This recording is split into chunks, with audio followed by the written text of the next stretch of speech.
RCB won back to back two trophy again and again. ரீசெண்டாக பார்த்தீங்கன்னா RCB மிகப்பெரிய ஃபைனலுக்கு போய் ஃபைனலில் பார்த்தீங்கன்னா வின் பண்ணியிருக்காங்க. அதுவும் யார் கூடன்னு கேட்டிங்கன்னா குஜராத் கூட. ஸோ மறக்காமல் சேனலை சப்ஸ்கிரைப் பண்ணி வச்சுட்டு இந்த வீடியோக்கு லைக்கை கொடுத்துட்டு ஷேர் பண்ணுறேங்க. பேக் டு பேக் வின் பண்ணியிருக்காங்க. அதாவது முக்கியமான விஷயம் என்னென்னா, ஒரு கப்பு அடிக்கிறதுக்கு 18 வருஷம் ஆயிடுச்சு. ஆனால் அடுத்த கப்பு அடிக்கிறது அடுத்த ஒரே வருஷத்தில் பார்த்தீங்கன்னா அடித்து முடிச்சிட்டாங்க. ஸோ இங்கே தாங்க இருக்காங்க ஆர்சிபியோட batsman and bowlers and fielders, coaches எல்லாம் பார்த்தீங்கன்னா இந்த மாதிரி ஒரு பர்ஃபார்மன்ஸை கொடுத்துருக்காங்க. சென்னை மும்பை பண்ண சாதனையை அகெயின் பார்த்தீங்கன்னா ஆர்சிபி பண்ணியிருக்காங்க. ஸோ இது மிகப்பெரிய ஹிஸ்ட்ரியாக பார்த்தீங்கன்னா பார்க்கப்பட்டுக்கிட்டு இருக்குது. ஏன்னா 18 வருஷமாக ஒரு கப் அடிக்காத team back to back cup அடிச்சிருக்காங்க. 2025 ஒரு டீம் கப் அடிச்சது, அதுக்கப்புறம் 2026 இந்த சீசனில் கப் அடிச்சிருக்கு. முக்கியமான ரீசன் என்னென்னு கேட்டிங்கன்னா, அவங்களுடைய கேப்டனாக இருக்கிற ரஜத் பட்டிதார் சரியான பர்ஃபார்மன்ஸுங்க. கேப்டன்லேயும் சரி, பேட்ஸ்மேனாகவும் சரி. ஸோ ஒரு கேப்டன்சி எப்படி பண்ணணும் அது மட்டும் இல்லை, ரோஹித் சர்மா மாதிரி கேப்டன்சி பண்ணிக்கிட்டு பேட்டிங் விராட் கோலி மாதிரி பேட்டிங் பண்ணுறது தரமான ஒரு பேயிங்கில் வேணால் பார்த்தீங்கன்னா அவங்க கொடுத்துருப்பாங்க. ஸோ பவுலிங் எப்பப்பெல்லாம் சேஞ்ச் பண்ணுறது, பேட்டிங்கில் எந்த ஆர்டரை சேஞ்ச் பண்ணுறது, இம்பேக்ட் பிளேயர் எங்கே கொண்டு வரது, இந்த மாதிரி எல்லாத்தையும் கொடுத்து குவாலிஃபயருக்கு ஒன்றுக்கு செலக்ட் ஆகி குவாலிஃபயர்லேருந்து டேரெக்டாக வின் பண்ணிட்டு ஃபைனலுக்கு வந்து பார்த்தா இப்போ ஈசாலே கப் நம்ம வந்துன்னு சொல்கிற மாதிரி செகண்ட் ட்ராஃபியை வாங்கியிருக்காங்க. ஸோ ரஜத் பட்டிதார் மிகப்பெரிய ஒரு கேப்டன்சி பார்த்தீங்கன்னா தாங்கிக்கிட்டு தான் இருந்தாங்க. ஸோ ஆனால் மிகப்பெரிய ஹிஸ்ட்ரியே மேக் பண்ண வச்சுட்டாங்க. ட்ரோலுக்கு மேலே ட்ரோல் பண்ணிக்கிட்டு வந்தாங்க மற்ற டீம் எல்லாம். அதையெல்லாம் உடைச்சு பார்த்தீங்கன்னா மிகப்பெரிய ஒரு ட்ராஃபியை செகண்ட் ட்ராஃபியை வாங்கி கொடுத்துருக்காரு ரஜத் பட்டிதார்.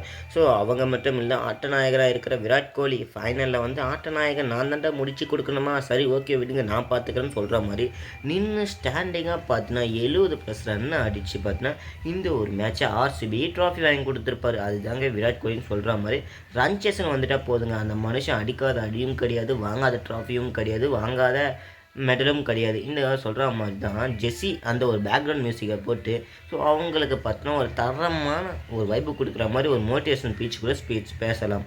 ஃபுல்லாக ஆர்சிபி ஃபேன்ஸ் எல்லாம் என்ஜாய் பண்ணிக்கிட்டு இருப்பீங்க. நானும் கூட சேர்ந்து பார்த்தீங்கன்னா என்ஜாய் பண்ணிக்கிட்டு இருந்தேன். மோஸ்ட்டாக பார்த்தீங்கன்னா அந்த ஒரு மனுஷனுக்காகத்தான் எல்லாம் பார்த்தா செலிப்ரேட் பண்ணிக்கிட்டு பட்டாசை வெடிச்சுக்கிட்டு இனிப்புகளை ஷேர் பண்ணிக்கிட்டு எல்லாம் கொண்டாடிக்கிட்டு இருப்பீங்க. அது வேறையும் இல்லை, நம்மளுடைய கிங் கோலி சேஸ் மாஸ்டர் அவங்களால தான். ஸோ 70+ ரன் அடித்து அந்த ட்ராஃபி வாங்கி கொடுத்துருப்பாரு. அது மட்டும் இல்லை, மேட்ச் ரொம்பவுமே பார்த்தீங்கன்னா இன்ட்ரெஸ்டிங்காக போய்கிட்டு இருந்தது. ஸோ குஜராத்தால் 150 தான் அடிக்க முடிஞ்சுது. அதுக்கு நம்ம பவுலிங் பார்த்தா தரமாக போட்டுக்கிட்டு இருந்தாங்க. எப்பயுமே குஜராத் தான் பாலை தரமாக போட்டு விக்கெட் எடுத்து மேட்செல்லாம் வின் பண்ணிட்டு வந்திருக்காங்க ஃபைனல் வரைக்கும். ஆனால் இன்றைக்கி பார்த்தீங்கன்னா பவுலிங்கில் பார்த்தீங்கன்னா ஆர்சிபி தரமான சம்பவத்தை பண்ணிட்டாங்க. அதே மாதிரி பவர் பிளேயில் வெங்கடேஷ் ஐயரும் ஸோ அவங்களுக்கு பார்த்தீங்கன்னா காலில் இன்ஜுரி கிராம்ப் வந்திருக்கும். அதெல்லாம் தாண்டி பார்த்தீங்கன்னா நின்று ஸ்டாண்டிங்காக ஆடி குஜராத்தை பறக்க விட்டுருப்பாரு. ஸோ அவங்களால அடிக்க முடிஞ்சு அடிச்சு கொடுத்தது. விராட் கோலி பார்த்தா நின்று இப்போ நிற்கிற டைம் அவுட்டு அடித்து ஆடக்கூடாது. அதாவது ஆர்சிபி ஃபேன்ஸ் ரொம்ப ஹாப்பியாக இருப்பீங்கன்னு நான் நினைக்கிறேன். அப்படியே சேனலுக்கு சப்ஸ்கிரைப் பண்ணி வச்சுட்டு கமெண்ட்டில் வந்து ஆர்சிபின்னு சொல்லிட்டு இருப்பாங்க. ஸோ எவ்வளோ ஆர்சிபி ஃபேன்ஸ்லாம் இருக்கீங்கன்னு பார்ப்போம். அப்படியே மற்ற டீம் ஃபேன்ஸ் யாருன்னா இருந்தீங்கன்னா அதையும் பார்த்தா சொல்லிட்டு இருப்பாங்க. ஸோ யாருக்கு தான் அதிகமான மோஸ்ட்டாக ஃபேன்ஸ் இருக்காங்க நம்மளுடைய தமிழ்நாட்டில், இந்த வீடியோவை எத்தனை பேர் பார்க்குறாங்களோ ஸோ அவங்க சொல்லட்டும் எத்தனை பேருக்கு அந்தந்த டீமை பிடிச்சிருக்குன்னு நம்ம பார்க்கலாம். சரிங்களா? இந்த வீடியோ பிடிச்ச லைக்கை கொடுத்துட்டு ஷேர் பண்ணிட்டு சப்ஸ்கிரைப் பண்ணி வச்சுங்க. முக்கியமான விஷயத்த சொல்ல மறந்துட்டேன். என்ன தான் ஃபைனலாக பார்த்தீங்கன்னா ஆர்சிபி வின் பண்ணாலும் இந்த சீசன் முழுக்க வைபவ் சூரியவன்ஷி சீசனாக தான் இருந்துக்கிட்டு இருக்கு. 15 வயசு பையனால் என்ன பண்ண முடியும்? ஸோ அதை தான் பண்ணி காமிச்சிருக்காரு. ஸோ ஏஜ் நாட் மேட்டர்னு சொல்கிற மாதிரி ஒருத்தவர் பார்த்தா ப்ளே பண்ணாமல் போயிட்டாங்க. ஆனால் இன்னொருத்தவங்க பார்த்தா தரமாக ப்ளேவை கொடுத்து ஸோ சூப்பர் 6லும் first orange cap, emerging player, இந்த மாதிரி எக்கச்சக்க அவார்டை பார்த்துன்னு அவங்க வாய்க்கு வச்சிருக்காங்க. அதாவது இந்த சீசன் வைபவ் சூரியவன்ஷி சீசனை தான் எல்லோரும் பார்த்தீங்கன்னா எதிர்பார்த்துக்கப்படுது. என்ன ஒன்று அவங்க பார்த்தீங்கன்னா ஃபைனலுக்கு வரல. ஸோ ஃபைனலுக்கு வந்திருந்தா இன்னும் பார்த்தீங்கன்னா சூப்பராக இருந்திருக்கும்னு நான் நினைக்கிறேன். சரி, இதை பற்றி நீங்கள் என்ன சொல்கிறீங்க? சேனலை சப்ஸ்கிரைப் பண்ணி வச்சுட்டு இந்த வீடியோக்கு லைக் கொடுத்து ஷேர் பண்ணிட்டுருங்க.